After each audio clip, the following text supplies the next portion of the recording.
What's up, y'all? It's LilFredd. We back here again, episode 4 with Mike Check with LilFredd. And right now, today, we got a special guest coming, born and raised from Guam.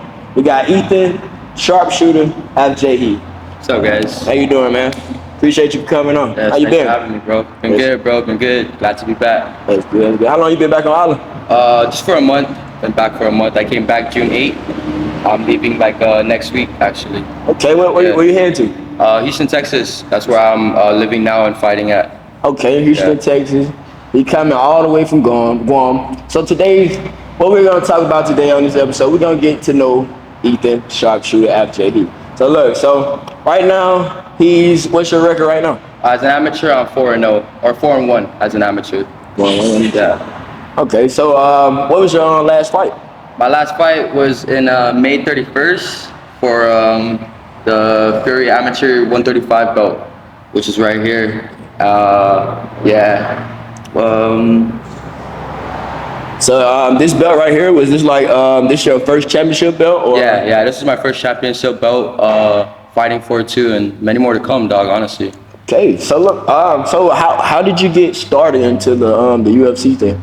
Bro, it went back far, bro, where like my brothers used to train in the garage at my house, watching fights, and then me just taking a liking of it, you know, wanting to be around my bros, train with them, and then they just took it a step further where they just went to gyms and stuff, and then I just started following, you know. So do they also fight competitively, or is it just you? Just me right now. I'm the only one doing it, but back then when I was growing up, they were fighting.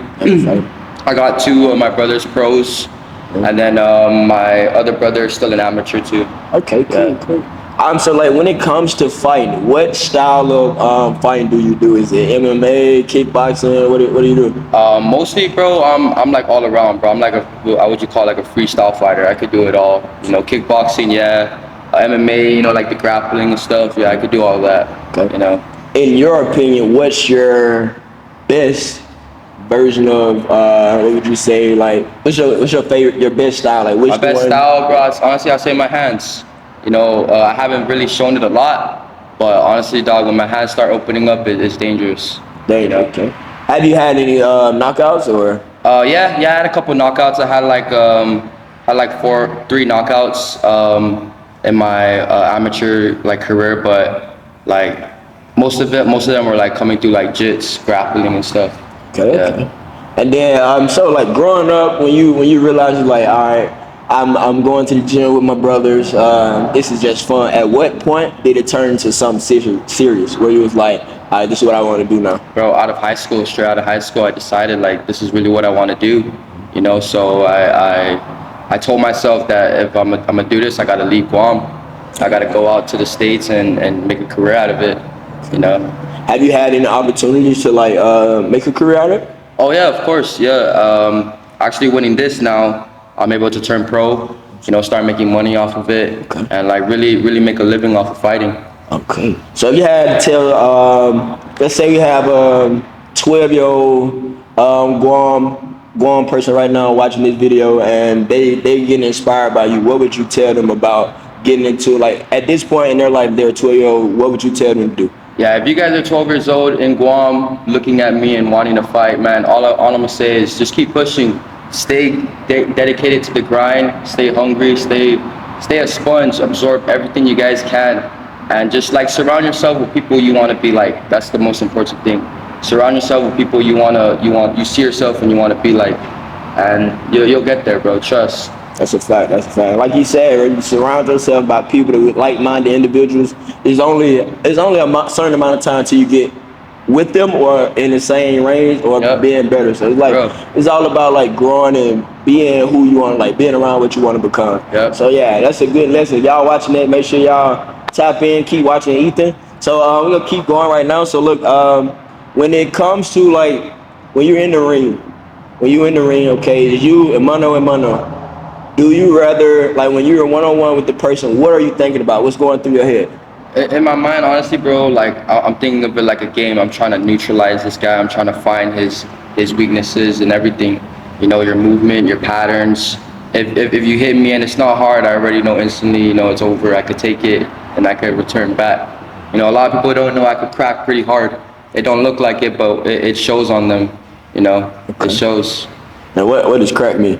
Crack, like, you know. Ah, okay. My bad, John. But yeah, so just say so me, I've never done training MMA. What would be the first step? Like, what's more important, actually learning the actual way to fight, or is more of the endurance, or like the feet set? It's all technical. You start from the bottom and you work your way up. You know, your feet is the most important. If you have no feet under you to move, to even like step forward or even step back, you're basically like a punching bag, you know. So honestly, I would say the foundation is always like the best, the feet.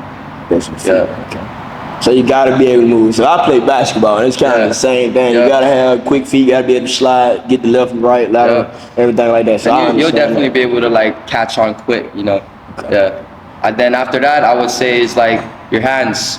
You got to make sure your hands are technical, not wild, you know, like where you're just trying to fight regularly. You're being technical about it. You're methodical. You know, you're trying to read them and also find the tools that you can put in. Okay. You know?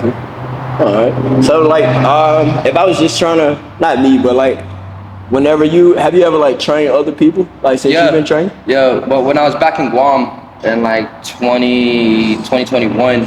I was training kids. I was training my nephews. I was training a couple boys, Luck and Sage. They were coming over to the gym, and then a couple other kids that used to come. But yeah, I used to train kids. I used to train like adults too. When I was back here, I'm doing like a little class, like a little private session while I'm still in Guam. You know, with some people that want to come in and learn from me and just get around. You know. Okay. Do you have any slots left? Yeah, for sure. I have this week, and then I got like next week. Anytime you guys want, I'm open. Okay. You know? I'll just let them know where, because this is gonna go out probably today or tomorrow. Yeah. And then just let the people know how they can sign up. Yeah, man. If you guys do want like any private sessions, or even just want to come to the class, you know, class every day is Monday through Friday, 5 to 7 at the Yard Fitness, and then. If you guys want to do like some private sessions with me, just hit me up on my Instagram, ethan.jba. We'll schedule something and, you know, we'll get to work. Yes, sir. Yes, sir. I think I'm gonna schedule me an appointment too. You know what I'm saying? I gotta come get in and put in that work. Yes, sir. So all right. So the opportunity you have right now, you get ready to go to the States after you leave Guam. Where you say you're going to Texas? Houston, Texas. Houston, Texas. What's the what gym or like what's going on over there? I got my people out there. Next Level Training Center. The boys over there, Coach Tommy, Jay Alderetti, and then the people I stay with. You know, Gage, Chris, Drake. You know, they're my boys back home in Guam. They're like my childhood friends too, growing up, and like they see me when I was ever since in diapers. Oh shit. You know, they're probably one of the reasons why I started fighting too. It goes way back to where like my brothers were friends with these guys, and they became like super close friends. You know, and then like they moved out to Houston, and then as I graduated high school and was like, I'm gonna take this serious, I moved out to them and stayed with them. Okay, cool. You know? No, it's good. Like when you got support, bro, coming from a child, bro, it's easy to do anything. Yeah. Because once like the people you grew up watching, or they grew up watching you, if they following you, they push you in your back, bro, it make you want to keep going. Yeah, for you sure. feel like you doing it for not only yourself, but the people that supporting you too. Yeah. Yeah. So that's a good thing. Like that's a good thing that they stayed on you, they keeping you intact, making sure everything go forward. Yeah, man. Shout out to Gage, shout out to Chris, shout out to Drake, shout out to Auntie Claire. You know, you guys are like a real supporters back home in Houston. You know, a real family. And then as far as so once you get to Houston, what's the game plan as far as your next fight? I know you're joining the UFC, so how does all that work? Well, when I get back, you know, it's not UFC just yet. You know, I'm still gonna be in Fury. You know, I probably got like maybe honestly 2 years in Fury till I get to the UFC, and like when I get back, it's all just back on the grind. You know, back to working, back to fucking in-fight camps, and just getting ready to fight. I'm gonna try to fight at least 3 times this year. By the end of this year, if I can turn 3-0 as a pro. My next fight, it'll probably be like maybe August or September, sometime around there. Okay, and that'll be be a pro fight. Oh shit, that'll be a first one, like first pro fight. First pro fight. And it'll be in Houston. We'll be in Houston. You gotta let me know. I might have to come out there. We have to see what you're talking about. You know what I'm saying? Bro. Yeah. So, cause I'll be in the States during that time. So yeah, it'd be a quick flight away. But so what on an average training camp? How long is a training camp for a fight? I try to make sure I have at least like 8 to 7 weeks. 8 to 7 weeks. 8 to 7 weeks to prepare. The skills are always there. You know, it's more of like getting the body ready, getting the mind ready, because it's war. You know, when you step into the cage, it's not like a game or like a hobby. This is war. Someone is trying to hurt you and try to take what you worked for. So definitely, like, I try to put my mind and my body into that like hard 8-week camp of just consistent work, dedication. You know.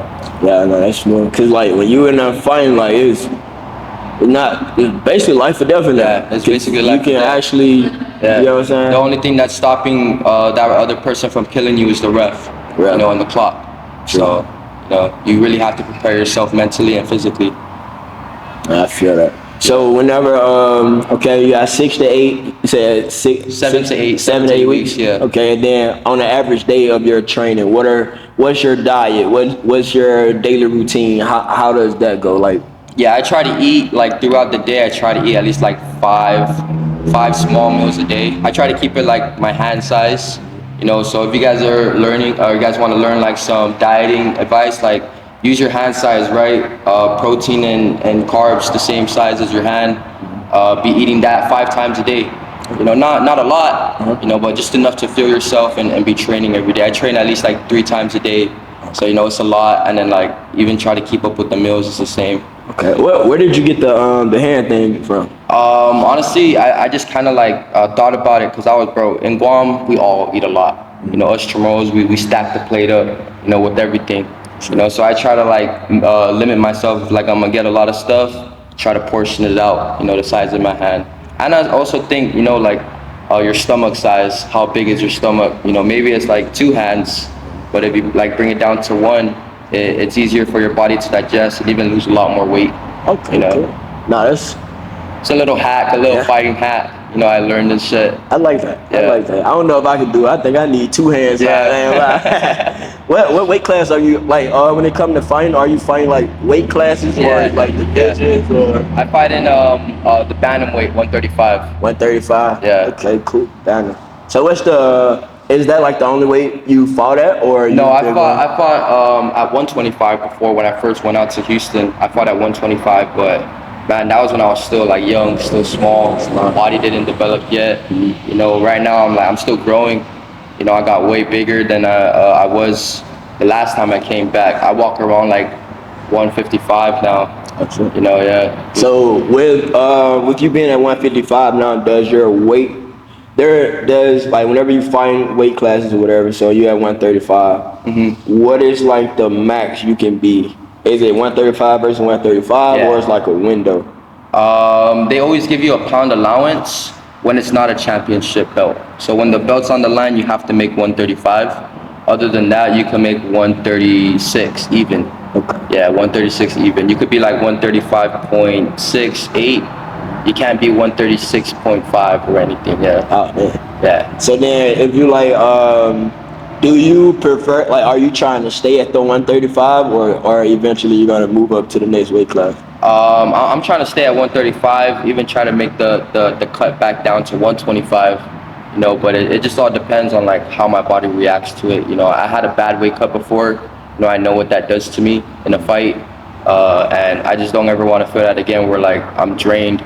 I'm tired, I'm sluggish. 135 I feel the best, honestly. I feel really fast, feel really hungry, and like ready to put on a war when I'm at 135. All right, nah, I feel that.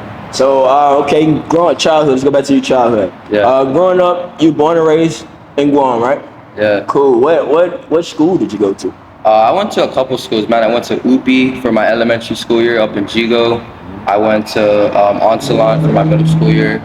Then I went to Sanchez for my high school year. Okay. But I'm a Jigo boy. I was born and raised up in Jigo in Guam. That's where honestly where everything started. Cool. So if you any of the guys like not guys, but like any of your friends that you had back then that you went to school, are any of them fighting too, or is just you? No, man, I was like the only person like growing up in my school that only fought, that really took this serious, and it's taking it far. Honestly, I'm taking it as far as I can. Right now, you got Guam on your back. So, are you the only Guam fighter right now that's in the States? No, there's a lot more Guam fighters right now, but as of like active and like keep on like getting fights, I would say I'm like the only one like consistently fighting and putting it on. Okay. You know, I would say I'm not the highest, but I'm like the most talked about right now fighter there is in Guam. Oh shit. So it's like not competitively, but like more of like at your age you're the only one. Yeah, at my age and at my like even class, right? My class of you would call it the 20-year-olds, the young 20-year-olds. Mm-hmm. I'm like the only one right now that's like pushing it pretty far.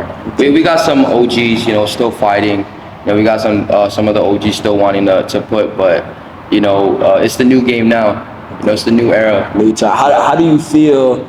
Kind of like you being the one to like lead the pack of like the new age Guam fighters. Honestly, for me, I don't hold no weight above it, man. I feel it as a blessing. I feel it as like it's God's calling for me. You know, this is my purpose in life, and like I want to take it further than anyone has ever taken it before. You know, get the UFC belt, bring UFC to Guam. You know, put Guam on a map that no one ever thought that it could be on. True. You know, trying to get Guam to the next level. Yeah. That's good. I respect it.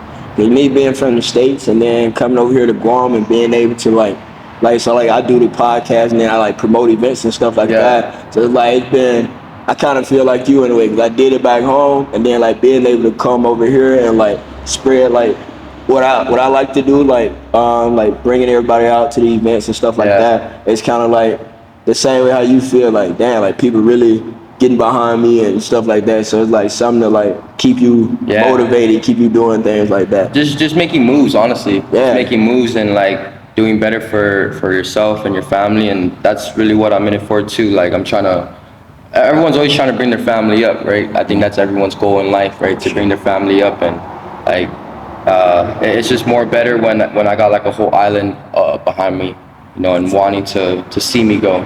I get no hate, man. Honestly, I get no hate. Everywhere I go, I get love. People showing me love and just people just telling me, reinforcing my brain that I can make it. I can do it for the people. So that's where I get my most motivation from. Where like, really, I got no hate. You know, everyone really loves me and everyone shows respect. You know, I'm a very respectful person. I show love to everyone. You know, so it's like it reciprocates. Right? When you do good things gonna happen. Like I can tell that you really doing, like you care about what you're doing. I see when I came in today, you was working out, so I can see that you generally trying to get yourself to the next level. Like bro. Yeah. So I really do appreciate you for giving me the opportunity to interview you before you blow up. You know what I'm saying? So one day you're gonna be the biggest person in Guam. Like and I can see that for you. So like once you just keep your head down, bro, keep working. Keep grinding, doing what you're doing. Like right now, you say you're 21, so like your head on straight, bro. Yeah. You got a plan. You know what you're trying to do. You executing the plan. So as long as you keep doing that and you're doing it for you, you stay healthy, bro. Keep working. You should be. You got bright light in front of you, bro. Yeah. So like as far as like training in Guam, who's your trainer for Guam? Bro, all my brothers. You know, I got 4 older brothers above me. I'm the youngest out of all my brothers. So you know, I could really pick from anyone. You know, from my oldest to the one above me, you know, I could pick with anyone. And then I train with Alex Castro. I train with like a lot all around. You know, I try to go around different gyms, get different looks. You know, but mostly I train with my brother Benny. You know, we just be coming in, getting in work every day. You know, and and then I also, like I said, I also run class 5 to 7 every day, and just getting new people in, trying to give back to the people, give back to the kids. Yeah, that's smooth. So like, what's the gym here? Is this like your main gym? Yeah. Main gym when I'm back in Guam. In Guam, okay, cool.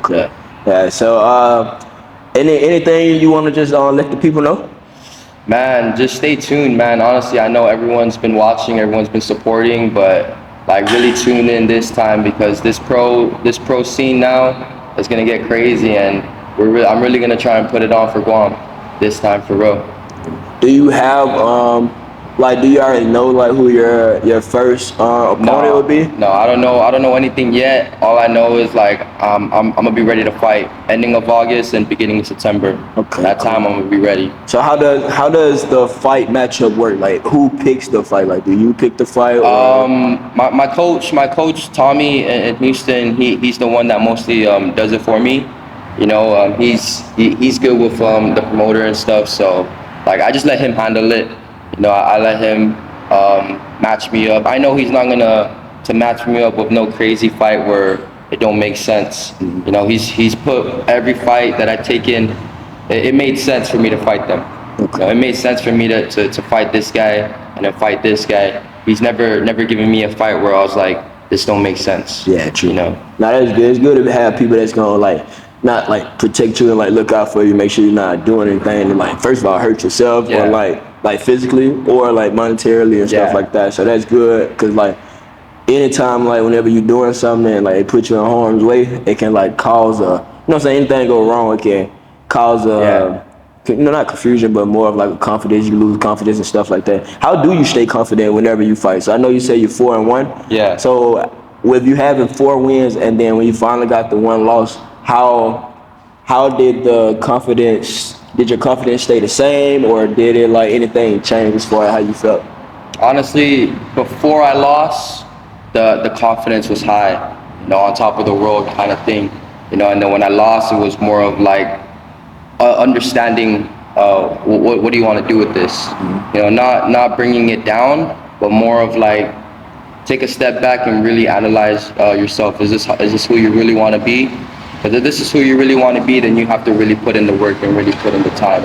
So that kind of like humbled you a little bit. Yeah. So it's kind of good that it was early on to where it's like, okay, I done won a couple fights, I'm feeling good. Can about it like really, you know, we hear. Then when you find like you lost, it kind of like not necessarily like brought you to reality, but like more of I can lose. Yeah. Like any given day, like any given day I can lose, and you have to be ready for it and be mentally prepared. You know, I think that was another thing that like in my mind I wasn't mentally prepared for before I lost. You know, like it's possible for me to lose. I always knew that, you know, but every time I stepped into the cage, I was always like, no, I'm not gonna lose. You know, it's just one of those mindset where like when you step in, you want to just tell yourself you're not gonna lose. Yeah. And then when it happens, it's more of like, okay, you got to understand that when you step in the cage, you could lose and you also could win. Yeah, and then it also let you know what you can fix too. Yeah. And then also a part of losing, it helps you win too mentally, because whenever you do lose, it's really not a loss. Yeah, like, no. It's more of a lesson. Yeah, it's a lesson. Sure. So you see, we on the same page. Yeah. Because like losing, sometimes like initially it feel bad. Like dang, I lost. I should have lost that. But once you come back to like, you understand like, okay, I did this wrong. It could have been done better that way. Maybe I missed that. I should have jabbed. I should have took him down or something like that. But you learn to like, okay, now you can pick your poison. You know, like you don't get too high, you don't get too low. You kind of stay right there in the middle to where you know you can do what you got to do, but at the same time, don't get over because anything can happen. Yeah. I learned way more in my loss than I ever did in any of my wins. You know, so I look at that and like I always try to like look back at my loss and just try to really see who was the person in there. You know, why did you have to do that or even think like that or even just have that energy, right? Because in life we have this energy that we carry of ourselves, right? If you bring an energy to someone or even into something, it's gonna reflect. True. You know, if you bring bad energy to someone, the energy is gonna reciprocate to you. And you know, I always try to think in like everything that I do, just always have good energy. Always have good energy. Try to stay in like a positive light. Yeah. I'm like that too. So it's like whenever I'm doing something, I always trying to like put my best foot forward. Like do it. Like if I'm gonna do it, I feel like I'm gonna be the best at it. But also I understand that like I really might not be the best at it, but if I feel that I'm doing the best that I can do 100%, I feel like I can actually accomplish whatever I'm trying to get done. Yeah. But if it go wrong, I'm okay with, if something go wrong, but I put my best foot forward, I'm okay with that. Yeah. But me, if something go wrong and I know I kind of, I knew I could have did better, then that's when I'm kind of like, all right, what are we doing? You know what I'm saying? You got to kind of reflect. Yeah, self-reflect. Just But as long as you put 100% effort in it, bro, you should. Yeah. Well, at that point, then it's like you left it all on the Yeah. you left it all on the floor. Well, in your case, on the mat. Yeah.